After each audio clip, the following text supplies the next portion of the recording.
用声音碰撞世界，生动活泼。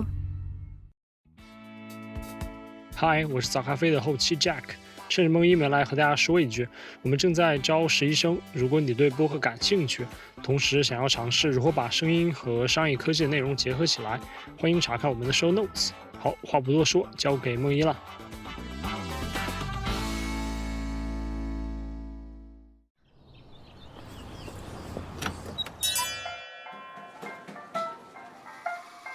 您的生动早咖啡好了，请慢用。嗨，早上好呀！今天是2022年的10月12号，星期三，这里是生动早咖啡，我是来自生动活泼的梦一，几条商业科技轻解读，和你打开全新的一天。我们现在生活在一个被音乐环绕的世界，听音乐也从一种需要用 Walkman、MP3 等设备实现的活动，变成了生活的必需品。我们不得不在看视频、逛商场，甚至是跳广场舞等情境之下，听一首又一首的曲子。然而，尽管音乐被如此广泛地应用于不同的场景，音乐制作却很少被视作是一个赚钱的行业。和歌曲版权有关的纷争也是多次登上了新闻头条。不过，自疫情开始以来，欧美的音乐市场却收到了前所未有的巨额投资。去年有125亿美元用于购买全球的音乐资产，这个数字也是前年的2倍多。这个由华尔街主导的版权收购狂潮正在颠覆人们对于一首歌曲商业价值的理解。福布斯的分析认为，继上世纪80年代 CD 的出现之后，音乐行业将会迎来第二次根本的转向。那么在华尔街的眼中，音乐版权到底能值多少钱？又为什么会在现在这个时间点上，音乐忽然变得这么值钱了呢？我们今天的轻解读就与此相关。在这之前，我们先来关注几条简短的商业科技动态。我们首先来看看 Boss 直聘申请双重上市的消息。根据财新的报道，10月10号 Boss 直聘向香港联交所递交了申请，计划同时在美国纳斯达克交易所和香港联交所上市。根据他们的招股书，今年上半年 Boss 直聘实现了营收22.5亿元，平均月活用户超过了2500万人，用户平均每个月产生30亿条求职招聘的交流信息。在去年和前年 Boss 直聘的收入同比增速分别达到119%和94%，展现了稳定的盈利能力。除了即将上市的 Boss 直聘之外，目前已有知乎、贝壳、小鹏、理想等9家中概股公司实现了在美国和香港的双重上市。接下来关注一下盒马的最新动态。根据界面新闻的报道，盒马旗下的社区团购业务盒马邻里关闭了杭州和南京2座城市的站点。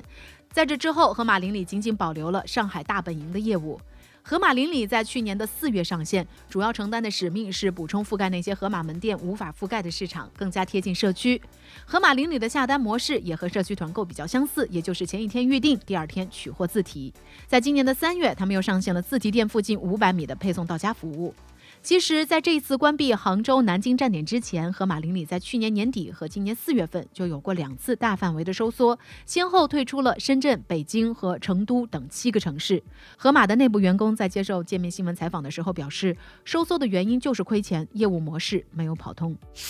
下面再把目光转向国外，关注一下 PC 的出货量。根据美国市场研究公司 IDC 的数据，今年第3季度全球个人电脑出货量是7430万台，同比减少了15%。出货量最多的3家厂商联想、惠普和戴尔都有不同程度的下降。不过，由于微软公司对于 Windows 7的支持即将结束，创造了新的个人电脑需求，目前的出货量仍然高于疫情前的水平。和 Windows 阵营相比，出货量排名第4的苹果电脑逆势增长了40%，市场份额和去年同期相比增长了5.3%。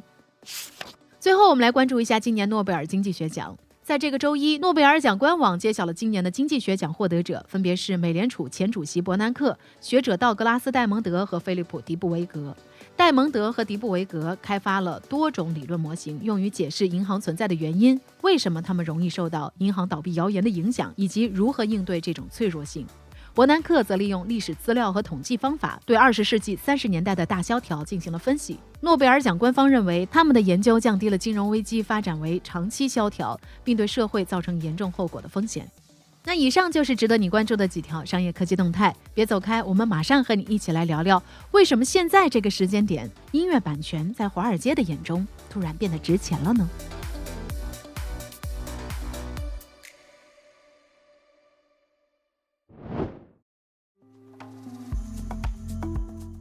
欢迎来到今天的轻解读。在理想的情况下，每一次音乐的播放都应该为创作者和发行商带来一定的收益。不过，由于版权保护不足、支付机制混乱等原因而经常无法实现。许多艺人运用音乐所带来的知名度，开启了巡演、代言等等周边活动。对于那些没有什么曝光机会的词曲作者来说，他们不仅仅很难得到与劳动相匹配的收入，往往还需要花很多时间去争取属于自己的权益。在传统的厂牌模式之下，音乐人大多只能依赖唱片合约规定的预付款作为获取资金的渠道。更多的时候，艺人必须上交版权，从而换取公司对自己未来演艺事业的风险承担和投资支持。和音乐版权有关的纠纷主要与版权归属和变现困难两个诉求有关。首先，一些创作者，尤其是自己作词作曲的歌手，希望能够拥有对自己作品的控制权。2019年，歌手泰勒·斯威夫特就曾经因为版权归属和唱片公司闹翻，最终不得不通过另外录制和发行早期的6张专辑来实现自己的诉求。今年5月，歌手吴青峰和苏打绿也终于从历时2年半的商标和歌曲版权之争当中走出来。可见，哪怕是头部的歌手，都需要在新人时期用自己的才华、作品去交换更好的行业资源。而音乐和商业上的不断成功，却并不能够转化为他们的独立筹码，反而是将创作者进一步和这样不合理的分款模式绑定。不过，对于更多的创作者来说，对作品的控制权不是最重要的，版权变现速度慢、金额小、分配不公平等等问题，才和自己的生计息息相关。根据知名作词人吴向飞的介绍，一般来说，一首歌曲所赚取的收益当中，8%左右的钱会分给词曲作者，42%的钱会分给唱片公司或者是版权公司，30%的钱会分给手机操作系统，剩下的20%是平台的运营成本。如果词曲由版权公司来代理，公司还会另外抽成30%，那么词曲作者2个人一共可以分到的版税，最多只能够占到一首歌的5.6%。当然，这5.6%到底是多少钱？除了看歌曲的表现，还高度依赖合作方的付费意识。为陈奕迅和萧亚轩写过词的吴向飞披露，2008年到2021年之间，他自己的版税平均一年只有271块。不过，在过去的5年时间里，一种新的投资趋势伴随着前所未有的巨额资金进入了欧美的音乐市场，以版权为中心展开了一系列的收购。根据《华尔街日报》的数据，去年全球音乐曲目资产的收购金额接近125亿美元，是前年的2倍多，比2015年的金额多出10倍以上。其中，新出现的音乐版税基金也扮演了非常重要的角色。音乐版税基金通常会收购音乐人已有作品版权的所有权，收取他未来产生的所有版税收入，并且分配给投资者作为派息。音乐人则会一次性的获得该版权全部的未来预估收益，像惠特尼·休斯顿、Justin Timberlake、John Legend、蕾哈娜还有梦龙乐队等等，都出售了自己部分作品的所有权。2020年 ，Bob Dylan 的所有歌曲版权已超过4亿美元出售，创造了单首作品出售价格的历史记录。除此之外，资本也为不愿意出售所有权的歌手提供了另一种选择。投资管理公司黑石集团将音乐人看作是一个个初创企业，在不拿走所有权的前提之下，为他们提供从500万到2000万美元不等的投资，并且定期收取未来一段时间内的收入分成。根据福布斯的分析，这场以华尔街主导的版权淘金热，不仅让歌曲展现了前所未有的变现潜力，还为想要拥有版权的歌手提供了量身定做的融资工具。这可能也将会改变人们对于一首歌曲、一名歌手价值的判断，从而改变音乐行业。那么，为什么音乐版权在现在这个时间点成为了华尔街的投资热门呢？原因之一，线上听歌的人越来越多。疫情以来，全球用户花在线上的时间大幅增加。以美国为例，在过去2年的时间里，人们使用数码产品的时间整体增加了15%，收听数字音频的时间增加了8%。根据 Media Research 的数据，去年第2季度末，全球音乐用户的数量达到了5.2亿，比前年同期增长了26%。其中 Spotify 拥有超过1.6亿的付费用户，是苹果音乐的2倍。根据 Axios 的报道，流媒体音乐占目前全球唱片销售额的60%，而且还在增加。流媒体不仅提供了便利和多样的推广渠道，和传统的实体专辑相比，还更加具有可预测性。平台能够为投资者提供一首歌的播放量等等数据，帮助他们通过播放水平、收听群体等等指标，评估未来的投资价值。原因之二，需要音乐的场景越来越多。随着音乐的数字化，版权的数字变现取代实体销售，成为评估音乐价值的新标准。音乐的经济模式也从过去单一的实体经济，发展出了一种和不同的行业交流融合的新生态。我们可以想象一下，人们在看短视频和广告的时候，在听广播和播客的时候，在上健身课、玩游戏的时候，甚至是未来 VR 世界当中社交的时候，都是需要音乐的。不久之前，环球影业还尝试向利用音乐帮助中风患者恢复行走的治疗公司授权自己的曲库。华纳音乐的 CEO 曾经对媒体表示，音乐的使用场景随着科技、社交媒体发展变得前所未有的多样化，很多商业模式甚至在2年前都没有人听说过。不到3年前 TikTok 以及 Facebook 甚至还没有向音乐公司支付音乐使用的相关费用。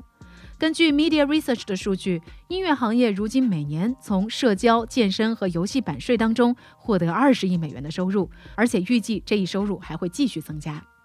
音乐在不同行业当中盈利的前景，使得投资者对于热门歌曲未来的估值非常乐观。版权的寿命往往很长，而且几乎不受到大环境的影响。稳定对于近几年来受到各类外部因素冲击的投资人来说是尤其重要的。拥有好的音乐版权，就像是在车流量大的高速公路上盖一个收费站，能够产生持续而又稳定的现金流。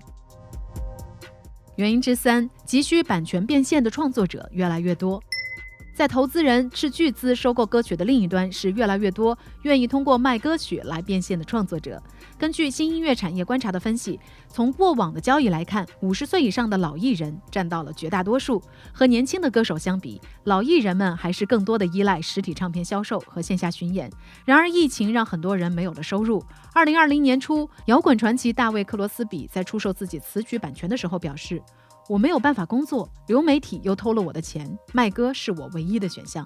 除了线下活动受疫情影响，创作者在流媒体音乐的分账模式之下也很被动。艺人并不直接通过流媒体服务获得报酬，而是在经过各种环节和协议之后，大部分的艺人可以拿到的金额也是少之又少。那在这种情况之下，华尔街的投资者们通过收购，让艺人一次性的获得了大量的现金。行业领先的版税基金 Hipgnosis 表示，他们支付给音乐人的费用是平均历史收益的14.8倍。这让不少曾经收益困难的音乐人仅靠自己的作品，就在短时间内获得了天文数字一般的收入。对于这次音乐版权的淘金热，也有歌迷和创作者们持有更加谨慎的态度。音乐观察家鲍勃·莱夫塞斯认为，让他感到沮丧的不是音乐人卖歌，而是音乐人们把歌曲的控制权交给了资本，而丧失了自己的独立性。一些歌迷也担心自己喜欢的经典歌曲被用在不合适的地方，甚至有人认为这种疫情下的收购是趁火打劫。所以聊到这儿了，我们也很想来问问你，